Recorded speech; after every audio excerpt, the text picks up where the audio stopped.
नवी मुंबई महानगरपालिकेत पुन्हा एकदा महिला नेतृत्व पाहायला मिळाले असून भाजपच्या सुजाता पाटील यांची महापौरपदी तर भाजपचेच दशरथ भगत यांची उपमहापौरपदी निवड झाली आहे. आज पार पडलेल्या विशेष सभेत सुजाता पाटील यांनी अधिकृतपणे महापौरपदाचा पदभार स्वीकारला. पदभार स्वीकारताना त्यांनी नवी मुंबईच्या सर्वांगीण विकासाला प्राधान्य देणार असल्याचं स्पष्ट केले. शहराचा विकास, नागरिकांच्या मूलभूत सुविधा, स्वच्छता, आरोग्य, शिक्षण तसेच पायाभूत सुविधांचं बळकटीकरण या मुद्द्यांवर भर देत पारदर्शक आणि गतिमान कारभार करण्याचा आपला संकल्प असल्याचं त्यांनी सांगितले.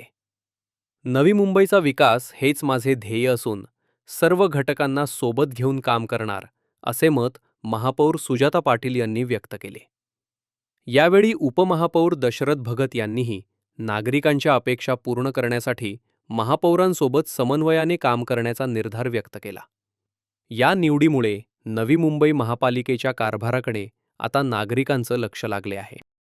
पक्षाच्या लोकप्रतिनिधींना किंवा तुमच्या विरोधकांना सोबत घेऊन तुम्ही काम करणार आहात का? त्यांना कशा पद्धतीने विश्वासात घेणार आहात? निवडणुकांचा काल संपलेला आहे. प्रत्येक प्रभागातून जनतेने प्रत्येक सदस्य निवडून दिलेला आहे. आता जे सदस्य सभागृहात आलेले आहेत ते जनतेचे सेवक आहेत आणि जनतेचे सेवक जेव्हा काम करणार आहेत, जर विकासाच्या दृष्टिकोनावर काम करायचं असेल तर नक्कीच सगळे एकत्र येऊनच काम करतील आणि नवी मुंबईचा विकास हा हमखास होणार आहे. वाढत्या एफएसआयमुळे नवी मुंबईची गर्दी अनंत अशी वाटते, अशी भीती नाही सर्वांनी करते. त्यांनी मुख्यमंत्र्यांकडे मागणी केली आहे की नवी मुंबईमध्ये जे वाढता एफएसआय दिलाय तो कमी करण्यात यावा. आपली भूमिका काय असेल? ज्या पद्धतीने तुम्ही प्रश्न विचारला त्याच्यातच तुमचं उत्तर आहे की आदरणीय दादांनी देवेंद्र फडणवीस साहेबांशी याविषयी बोलणं झालेलं आहे.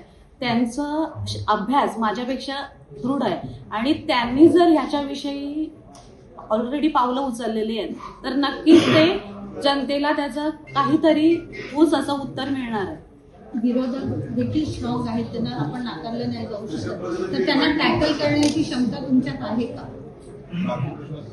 विरोधक जेव्हा आपण नवी मुंबईच्या विकासासाठी बोलणार आहोत, प्रत्येक प्रभागातील कामांसाठी बोलणार आहोत, एखाद्या विरोधकाच्या प्रभागात काम होणार आहे तो तर मला विरोध करणार नाही आणि जरी विरोध झाला तरीही मी इतकी सक्षम आहे की हे कार्य नक्कीच भार सांभाळू शकते.